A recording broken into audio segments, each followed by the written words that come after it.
Hello students, দেখো আজকে তোমাদের সামনে খুব একটা ইনফর্মেটিভ ভিডিও নিয়ে চলে এসেছি। এবার আজকের এই ক্লাসে আমি বিশেষত ক্লাস 10-এর যে সমস্ত স্টুডেন্টরা সায়েন্স নেবে কি নেবে না এই বিষয় নিয়ে খুব একটা চাপে আছো, তাদের জন্য খুব হেল্পফুল হতে চলেছে।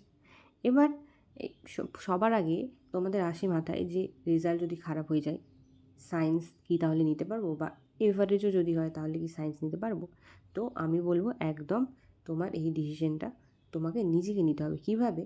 যে তুমি কিন্তু চাপে পড়ে নেবে না যে হ্যাঁ সমাজ আমাকে ভালো চোখে দেখবে সায়েন্সটা নিলে, বা আমার বন্ধুবান্ধবরা সায়েন্স নিচ্ছে আমিও যদি নিই সবাই আমাকে ভালো বলবে তো আমি নিয়ে নিই, বা আমার টিউশন টিচার বলছে নিয়ে ফেলি, বা আমার বাড়িতে বাবা মা বলছে যে সায়েন্সটা নিয়ে ফেলি। এভাবে করলে কিন্তু হবে না। পুরোপুরি এটা তোমাকে নিতে হবে যে তুমি যেই সায়েন্সের কোর সাবজেক্টগুলো হয় সায়েন্স নিলে, সেটা হচ্ছে ম্যাথামেটিক্স, কেমিস্ট্রি আর ফিজিক্স, সেটার ওপর তোমার ইন্টারেস্ট হচ্ছে কি না, তুমি সেই সমস্ত সাবজেক্টগুলো নিয়ে 2 বছর এগিয়ে যেতে পারবে কি না, এটার ওপর পুরোটা তোমার ডিসিশন নেওয়া উচিত।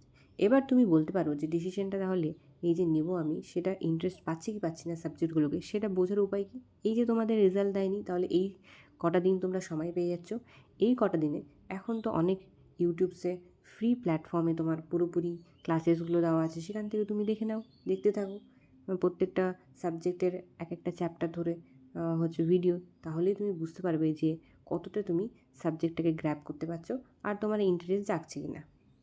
তাহলে আমি এটা খুব সুন্দরভাবে ক্লিয়ার করে দিতে পারলাম যে রেজাল্ট খারাপ হলে কি সায়েন্স নেওয়া যায়। আমি বলবো একদমই নেওয়া যায়, পুরোপুরি ডিপেন্ড করছে তোমার নিজের ইন্টারেস্ট আর হার্ডওয়ার্কের উপর। নেক্সট কোয়েশ্চেন আসবে তাহলে কি সায়েন্স নিলে আমরা তাহলে কী সুবিধা? আমার তো আরও দুটো স্ট্রিম ছিল, আর্টস বা কমার্স, তাহলে সেগুলো না নিয়ে আমি সায়েন্স দিয়ে নিলাম, তাহলে এর সুবিধা কী? সবার আগে আমি বলবো যে এখান থেকে তুমি অনেক ধরনের কেরিয়ার অপশনগুলো পেয়ে যাবে। যেমন তুমি হচ্ছে এখান থেকে মেডিকেল লাইনে যেতে পারবে, ইঞ্জিনিয়ারিং লাইনে যেতে পারবে, তুমি এখান থেকে বিভিন্ন ডিফেন্স লাইনে যেতে পারবে, টিচিং লাইনে আসতে পারবে, টেকনোলজির যে সমস্ত এরিয়াগুলো আছে সেখানে যেতে পারবে, ডিফেন্স লাইনে যেতে পারবে, এই সমস্ত জায়গায় কিন্তু তুমি যেতে পারবে।